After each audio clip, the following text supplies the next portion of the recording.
contar qué es AMBIT y qué fines persigue? Pues AMBIT es una asociación sin ánimo de lucro que tiene por objeto la reinserción social o la inclusión social de personas que están en la prisión, en instituciones penitenciarias o que han estado, y muchas de las cuales padecen trastornos mentales graves. Ese es su objetivo principal. ¿Y qué papel juega usted en AMBIT? Yo soy un vocal de la Junta Directiva de AMBIT, pero también trabajo de voluntario en el programa EOLUS, que es uno de los programas que se encarga justamente de la intervención en las personas con trastorno mental grave. ¿Qué personas se pueden beneficiar de la intervención de AMBIT? Bueno, pues fundamentalmente las personas con trastorno mental grave y fundamentalmente también las que están en prisión, aunque también algunos ex reclusos con trastorno mental pues son atendidos, ¿no? También se pueden incluir personas que no tengan trastorno mental, pero que hayan pasado por la prisión y estén en alto riesgo de exclusión social. Pero vamos, mi trabajo gira fundamentalmente en torno a las que tienen un trastorno mental.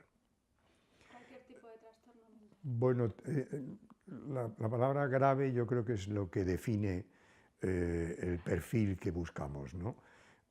Palabra grave que significa que el trastorno mental es tan fuerte, tan intenso y tan extenso en la vida de la persona que interfiere con la vida diaria, con la calidad de vida, con el bienestar, interfiere con el funcionamiento social, es decir, que crea una situación de discapacidad pues generalizada y muy importante, ¿no? De manera que ese sería el objeto fundamental, ¿no? Por otra parte, estas personas pues suelen tener una evolución muy larga, no se puede decir indefinida, pero desde luego de años, ¿no? Y tienen la particularidad de que al tener una discapacidad tan extensa, pues las necesidades que tienen son muy complejas, múltiples y además variables a lo largo de la vida, ¿no? Con lo cual, pues se necesita un equipo multidisciplinar donde haya psiquiatra, psicólogo, enfermera, etcétera, para poder atenderlas adecuadamente. De manera que trastorno mental grave, entendido como un trastorno muy significativo en cuanto a interferencia con la vida, de larga evolución y con necesidades muy complejas. ¿Y cómo salen de prisión? ¿Cómo, perdón? ¿Cómo salen de prisión? ¿Cómo llegan a AMBIT? Pues tenemos un equipo allí en la cárcel, mejor dicho, un equipo que visita la cárcel y que va seleccionando las personas que están a punto de salir y en colaboración con el resto del personal de la cárcel y con la psicóloga de la cárcel, etcétera, pues se va preparando la salida, ¿no? Allí se hace una intervención que creo que ya os han hablado de ella, de psicoeducación, en fin, una preparación para la salida y una vez llega el momento de pasar al tercer grado o a veces incluso con permisos penitenciarios, pues en la vivienda tutelada que nosotros llamamos EOLUS, pues ahí los recibimos y se inicia el programa de intervención que ahora luego te explicaré. ¿De qué forma puede AMBIT ayudar a estas personas? Bueno, pues tal vez debería explicarte con un poco más de extensión cómo se constituye el trastorno mental grave, ¿no? Para entender luego de qué forma ayudamos. El trastorno mental grave en principio es un trastorno psicótico, le llamamos nosotros, es decir, un trastorno en el que hay una pérdida del sentido de la realidad. Es decir, los pacientes sufren delirios y alucinaciones. Y además de eso, pues el propio trastorno interfiere con la capacidad de pensar, con la capacidad para hacer planes y para ejecutarlos con constancia y con realismo. El trastorno además genera una desmoralización y una desmotivación muy profunda que bloquea a la persona y le impide actuar para incorporarse a la vida en común, ¿no? Por una parte está, pues, el trastorno, diríamos, la enfermedad, entre comillas, porque aquí empleamos la palabra enfermedad de manera metafórica, ¿no? Por otra parte está también el hecho de que, como estos trastornos se inician precozmente en la vida, a veces incluso en la adolescencia, pues interfieren y obstaculizan la maduración de la persona, la maduración social de la persona. Es decir, pues una persona no puede terminar sus estudios, la educación, no puede establecer relaciones, no llega a establecer relaciones de pareja porque el trastorno impacta justamente en el momento en que esto podría empezar a ocurrir. No desarrollan las habilidades sociales adecuadas también por ese mismo hecho, de manera que a la discapacidad que produce el trastorno se da también la interrupción en la maduración social por la edad en la que impacta, ¿no? Luego, otro aspecto muy importante es que en general, en la población general, pues se tiene la idea estereotipada de que una persona con un trastorno mental grave pues no es un irresponsable, es peligrosa, es voluble y sobre todo es irrecuperable, no se puede curar, ¿no? La idea estereotipada del estigma, ¿no? El estigma público. Y eso añade a la dificultad de inclusión, de manera que pues, la inmensísima mayoría de las personas con trastorno mental grave pues, no tienen trabajo, ni tienen pareja, ni tienen familia, ¿no? Y todavía más, porque algunos de ellos, más allá del 70%, pues llega un momento en que internalizan esa idea estigmatizada, ese estereotipo, incorporan el estereotipo al desarrollo de su propia identidad. De manera que pasan de piensan que soy un inútil, a pensar, soy un inútil. Entonces, esa identidad, esa nueva identidad deteriorada, hace que, aunque surjan oportunidades de trabajo o de relación o de otro tipo, la persona se inhibe a sí misma y se bloquea porque se pregunta, ¿para qué lo voy a intentar si voy a fracasar, ¿no? De manera que esos cuatro elementos, el efecto del trastorno sobre la actividad psicológica, sobre los procesos psicológicos de la persona, el impacto sobre la maduración, el estigma público y el autoestigma o el estigma incorporado, se complementan y actúan todos en la misma dirección de generar una situación de exclusión social, de manera que un buen número de ellos pues acaban como sin techo, ¿no? En la calle, desde luego sin trabajo, sin familia, etc., ¿no? Bueno, entonces, ¿qué puede hacer Ambit? Me preguntabas, ¿no? Pues Ambit tiene un programa puente, ¿no? En el que trata de facilitar el paso, ¿no? La transición de la institución penitenciaria a vivir en la comunidad, ¿no? Y eso lo intenta mediante un programa que contiene tres componentes, diría yo. Un componente básico que es aportar los elementos necesarios para una subsistencia material mínima, ¿no? Pues alojamiento, ocupación si es posible, relaciones sociales, ocio, etcétera, ¿no? Un segundo, elementos de apoyo social, diríamos, ¿no? Luego también otro elemento, otro componente importante es el componente de rehabilitación y otro componente también el de la recuperación personal. ¿En qué consiste la rehabilitación? La rehabilitación es una técnica basada en las leyes del aprendizaje fundamentalmente, que tiene por objeto conseguir que las personas con trastorno mental grave, que como acabo de explicarte tienen discapacidades múltiples, pues recuperen las habilidades perdidas, ¿no? A lo largo de ese proceso de, podríamos llamar entre comillas, entrenamiento, ¿no? De muy larga duración, ¿no? Y que tiene por objeto pues, conseguir que la persona, habiendo recuperado las habilidades de relación social, laborales, etcétera, pues se incluya socialmente, es decir, que alcance el máximo de autonomía posible en su entorno, ¿no? Ese sería el objetivo de la rehabilitación. ¿Y qué hace recuperación personal? Tanto el trastorno mental grave, el impacto del trastorno mental grave, como el impacto de haber estado en la cárcel, ambos pues confluyen en destrozar a la persona, digámoslo rápidamente, ¿no? Es decir, que a toda la problemática que te he señalado antes, diríamos médica o clínica, ¿no?, pues se añade la problemática derivada del destrozo de la persona, ¿no?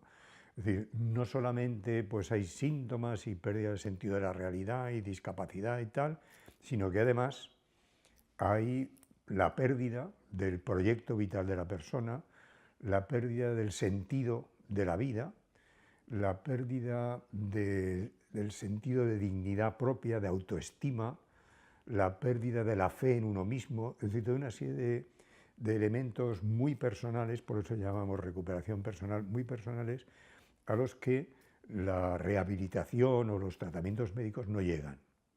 De manera que la recuperación personal lo que pretende es recuperar todos esos elementos en la medida de lo posible, ¿no?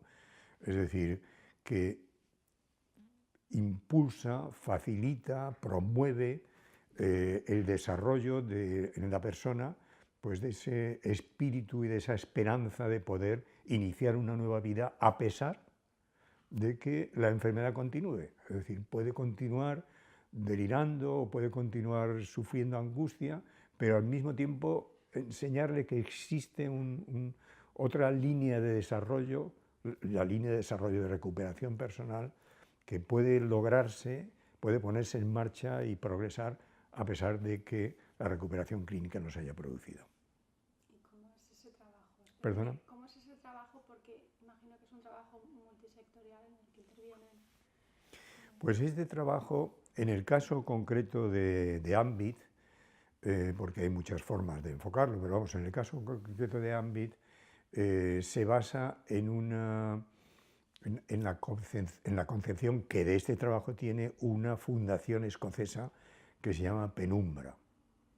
Nosotros hemos recibido formación por parte de Penumbra y llevamos a cabo el mismo programa que ellos, ¿no?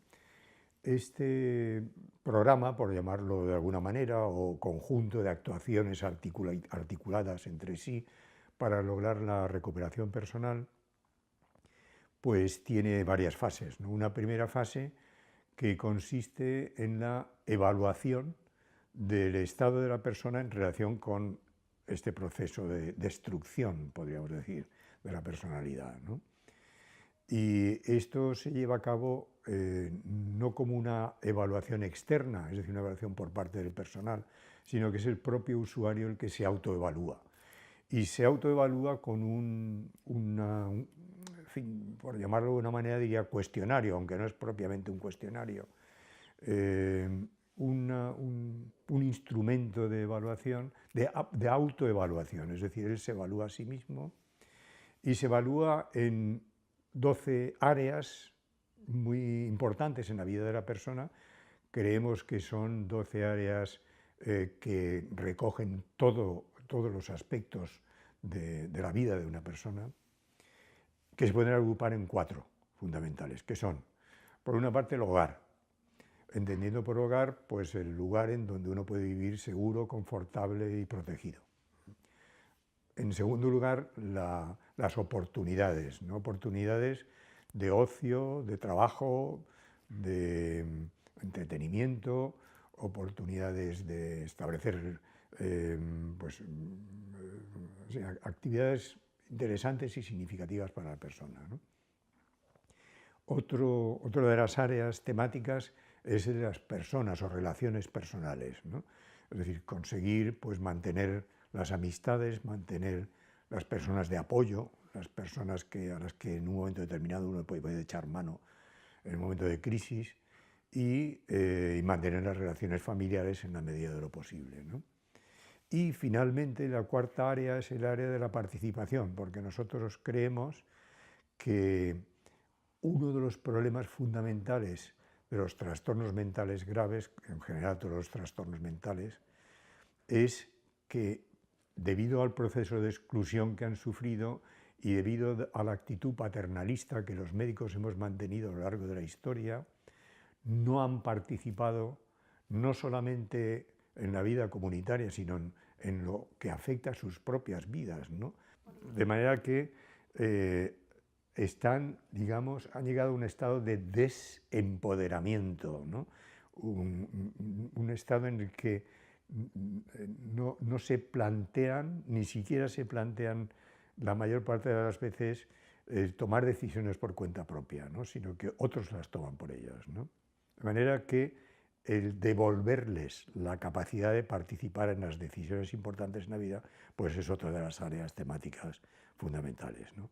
De manera que se produce esa autoevaluación en las 4 áreas divididas en 12 bloques temáticos, con la colaboración de lo que nosotros llamamos el tutor, que en realidad no es un tutor legal, ¿no? Sino que es un profesional del equipo al que se ha asignado a este usuario determinado y que mantienen esta pareja de relación a lo largo de todo el proceso, ¿no? Siempre es la misma persona con la que se relaciona con todo el mundo, pero para las cuestiones de toma de decisiones, etcétera, se relacionan con el tutor.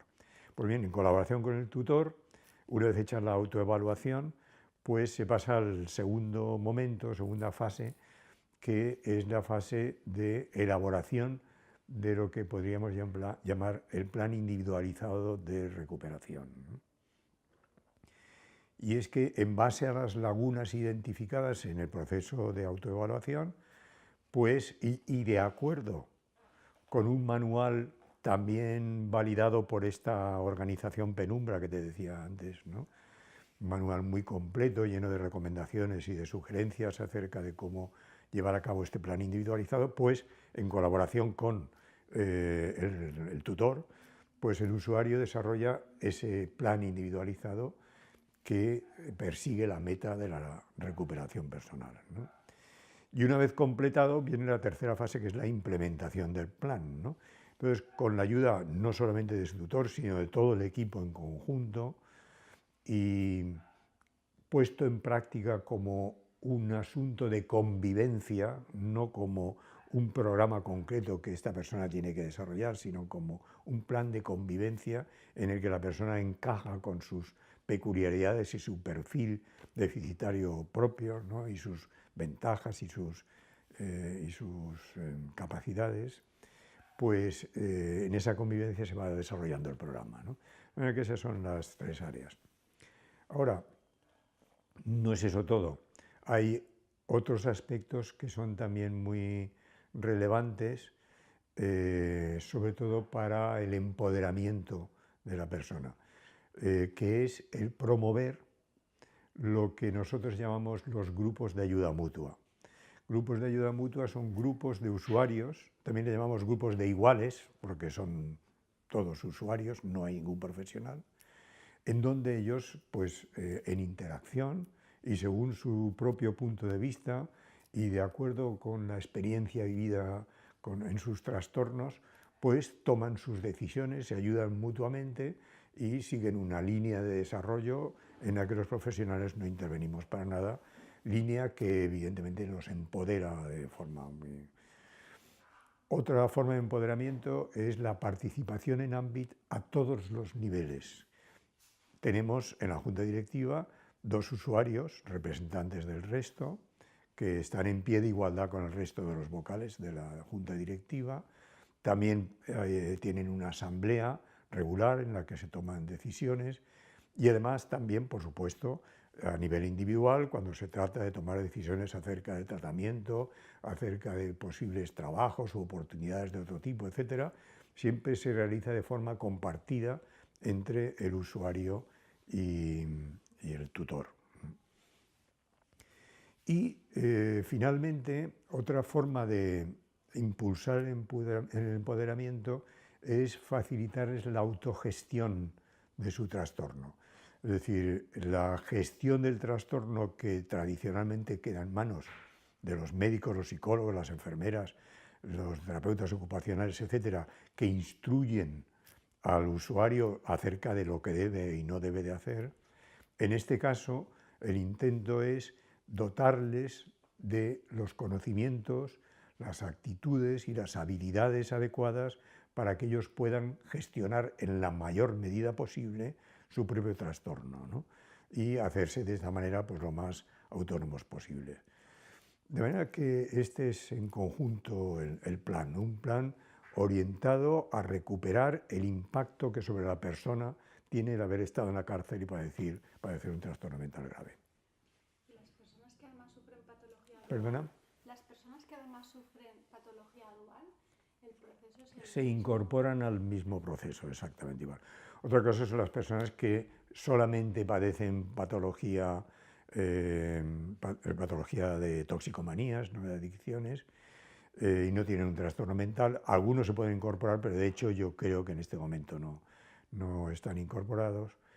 Y desde luego se excluyen aquellas personas que a lo largo de la convivencia, una vez incluidos, a lo largo de la convivencia presentan problemas que no hacen soportable o viable la convivencia, ¿no? Pues comportamientos inadecuados, antisociales, o de no ajustarse a las mínimas reglas de convivencia, ¿no?